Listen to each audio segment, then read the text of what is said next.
চ্যানেলটিতে সাবস্ক্রাইব করে পাশে থাকা বেল বাটনটিতে ক্লিক করে অলে ক্লিক করে রাখুন। এতটুকু করার জন্য আপনাকে অসংখ্য ধন্যবাদ। আসসালামু আলাইকুম বন্ধুরা আজকের এই ভিডিওতে আমি দেখাবো কিভাবে এমএস এক্সেল দিয়ে আপনারা কর্মীদের ওভারটাইম নির্ণয় করতে পারেন। তো বন্ধুরা, কর্মীদের ওভারটাইম নির্ণয় করার জন্য আমি আগে থেকেই এখানে একটি টেবিল ফরম্যাট করে রেখেছি আর এখানে প্রয়োজনীয় কিছু তথ্য দিয়ে রেখেছি। তো বন্ধুরা, আমি এই টেবিলটি কিভাবে সাজালাম আমি প্রথমে সেটি দেখাচ্ছি, এরপর আমি দেখাবো যে কিভাবে টোটাল আওয়ার্স এবং ওভারটাইম নির্ণয় করা যায়। তো বন্ধুরা, ধরুন টেবিলটি প্রথমে এরকম ছিল, মানে আমি যখন একদম প্রথম টাইপ করছি এরকম ছিল টেবিলটি, ঠিক আছে। যেমন এখানে এসএল সিরিয়াল লিখছি, ঠিক আছে, এরপরেরটাতে নেম লিখছি, এরপরে সেলে ডেট লিখছি, in time, out time, total hours, over time, এরপর এখানে সিরিয়ালগুলো লিখেছি। বন্ধুরা, সিরিয়ালগুলো এই যে আপনারা 1 লেখার পরে এন্টার দিয়ে 2 লিখবেন, 2 লেখার পরে এই যে 1 এবং 2 এই দুইটা সেল সিলেক্ট করে জাস্ট নিচের যেটা পয়েন্টার আছে এখানে টান দিলেই আপনারা বাকিগুলো অটোমেটিক যতটা প্রয়োজন আপনার আসতে থাকবে, ঠিক আছে। তো এইভাবে সিরিয়ালটা লিখছি, ঠিক আছে। তো সিরিয়ালটা লেখার পরে আপনি যদি মনে করেন যে সিরিয়ালের ঘরটা এত বড় প্রয়োজন নাই, সেক্ষেত্রে আপনারা এই কলামটা এখান থেকে ছোট করে দিতে পারেন, ঠিক আছে। এই যে এই জায়গা থেকে যে কলামটা আপনার বেশি বড় প্রয়োজন সেটা এখান থেকে শুরু করতে পারেন, আর যে রোটা বেশি মোটা প্রয়োজন সেটা আপনি এখান থেকে করতে পারেন, ওকে, এই যে জায়গা থেকে। এরপর বন্ধুরা আমি নামগুলো লিখছি।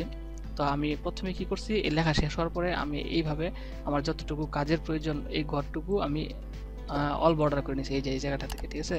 সিলেক্ট করার পরে অল বর্ডার করে নিয়েছি এবং এই যে এই হেডলাইন যে লিখছি মানে এইটুকু আমি একটু বড় করে দিছি, ওকে, বড় করে দিছি এবং এটা বোল্ড করে দিছি, আর এই জায়গাটা থেকে সিলেক্ট থাকা অবস্থায় সেন্টার করে দিছি, ঠিক আছে।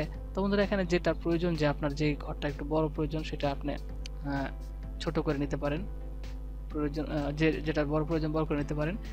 এই যে এইভাবে এগুলো যেটা দরকার বেশি বড় সেটা এইভাবে বড় ছোট করে নিতে পারেন।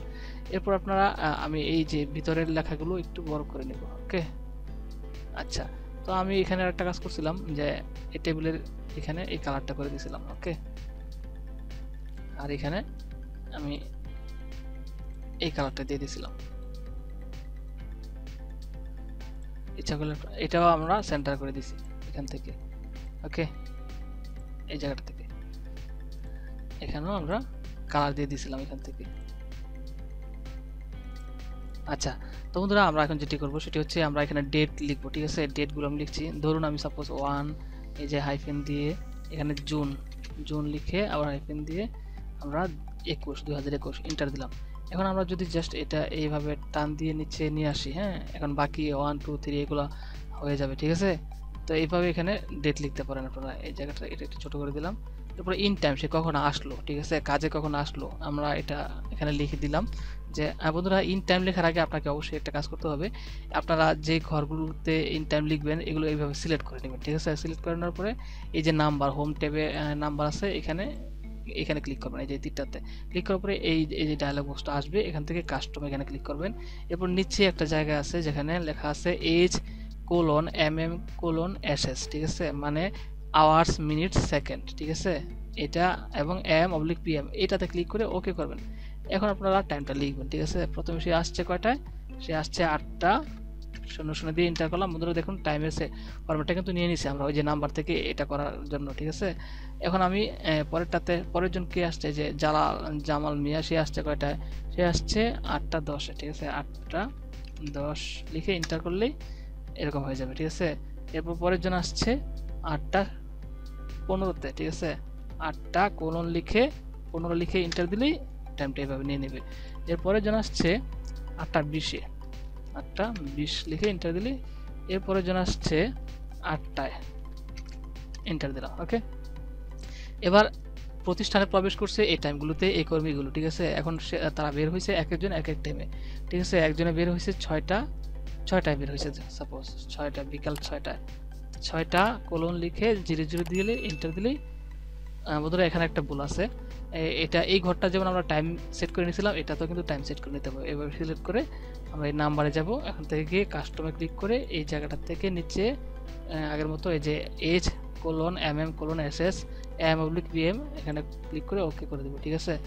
এরপরে আমরা এই জায়গাটায় এবার আউট টাইম লিখব, 6::00 লিখে এন্টার করব। এরপরে আবার 7:20, পরের জন গেছে 7:20 এন্টার দিলাম। এরপরের জন গেছে 6:10, এরপরের জন গেছে 8টায়, আমি সাপোজ এগুলো দিচ্ছি বন্ধুরা শেখানোর জন্য, ঠিক আছে। 6টা 15। আচ্ছা বন্ধুরা, এই জায়গায় একটা জিনিস খেয়াল করুন, এগুলো কিন্তু এএম হয়ে গেছে, এখানে কিন্তু পিএম হবে, ঠিক আছে। এগুলো লিখে দিবেন পিএম। ওকে, পিএম লিখে দিলাম। পরেরটা তো পিএম, ডাবল ক্লিক করে পিএম লিখে দিলাম। পরেরটা তো পিএম লিখে দিলাম। পরেরটা তো পিএম লিখে দিলাম। এখানেও পিএম লিখে দিলাম। ওকে, আচ্ছা এবার বন্ধুরা আমরা টোটাল আওয়ার্স, মানে সে 8টায় আসলো, বিকাল 6টায় গেল, তার মানে সে কয় ঘন্টা কাজ করলো এটা বের করব আগে। এটা বের করার জন্য আমরা কি করব, সে কয়টায় গেল এটা থেকে কয়টায় আসলো সেটা বিয়োগ করব। আমরা এখানে ইকুয়াল দেবো, ঠিক আছে বন্ধুরা। এখানে ইকুয়াল দেওয়ার আগে একটা কাজ করতে হবে, যেহেতু দুইটাতে আমরা একই। বন্ধুরা আরেকটি কথা বলে নিই মাঝখান দিয়ে, আমরা এই যে জায়গায় বেসিক আওয়ার্স, মানে সে বেসিক তার কাজটা হচ্ছে 8 ঘন্টা, ঠিক আছে। এই যে এখানে 8টা লিখছি না, এটাও কিন্তু 8টা এইভাবে লিখতে হবে। আমি আবার দেখাচ্ছি আপনাকে, এই যে এখানে সিলেক্ট সেলটা, এটা লিখতেই হবে কিন্তু, ঠিক আছে। এটা এখানে সেল রেখে আমরা নাম্বারে চলে যাব।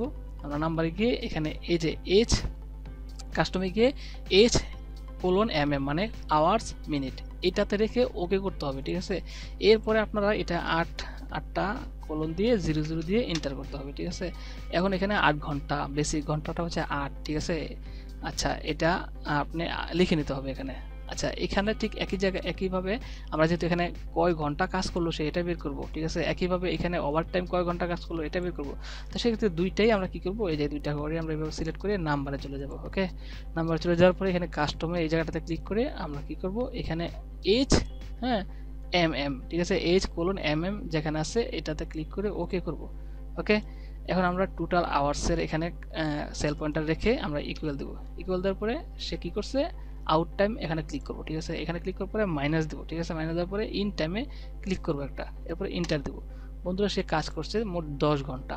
বাকিগুলোর জন্য কিন্তু আমার সূত্রটা টাইপ করতে হবে না। আমরা কি করব, জাস্ট এই যে এই সেল পয়েন্টারটা রেখে নিচে একটা পয়েন্ট আছে দেখুন ডান দিকে নিচে, এখানে নিলে মাউস পয়েন্টারটা এরকম হয়, তখন টান দিয়ে নিচে নিয়ে আসলেই বাকি সব 8টা বের হয়ে যাবে, ঠিক আছে। এটা তো তারা টোটাল আওয়ার্স কাজ করছে, ঠিক আছে। এখানে তো বেসিকটা হচ্ছে 8 ঘন্টা। তো আমরা কি করব, এবার আমরা ওভারটাইমটা বের করব। ওভারটাইম বের করার জন্য আমরা কি করব, এখানে ইকুয়ালস কল করলাম। এরপর আমরা কি করব, এই টোটাল আওয়ার্স কত ঘন্টা সে কাজ করলো এখানে ক্লিক করব। ক্লিক করার পরে আমরা মাইনাস দিয়ে আমরা এই যে এখানে যে বেসিক আওয়ার্স এখানে ক্লিক করব, ঠিক আছে। এই জায়গাটাতে ক্লিক করার পরে আমরা কিবোর্ড থেকে ফাংশন 4 মানে F4 ইউজ করব, ঠিক আছে। F4 চাপ দিব একটা এবং ইন্টার চাপবো। বন্ধুরা দেখুন তার ওভারটাইম কাজ হয়েছে 2 ঘন্টা। আর বাকিগুলো বের করার জন্য আমরা কি করব, এই জায়গাটাতে ক্লিক করে নিচে টান দিয়ে দেব। দেখুন সবারটা কিন্তু বের হয়ে গেছে ওভারটাইম, কে কয় ঘন্টা কাজ, কার কয় ঘন্টা ওভারটাইম হইলো, ঠিক আছে। তো বন্ধুরা এইভাবে আমরা কর্মীদের ওভারটাইম নির্ণয় করতে পারি। পরে এই ফাইলটি আপনি প্রয়োজন অনুযায়ী সেভ করে দিবেন। ফাইলে গিয়ে সেভ এজে গিয়ে আপনি একটা ফাইল নেম দিয়ে এখানে এই ব্রাউজে এখানে ক্লিক করে এখানে ফাইল নেম দিয়ে একটা লোকেশনে আপনি সেভ করে দিবেন। ওকে, আমার এটা সেভ করাই আছে, আমি করলাম না। ধন্যবাদ সবাইকে, আসসালামু আলাইকুম।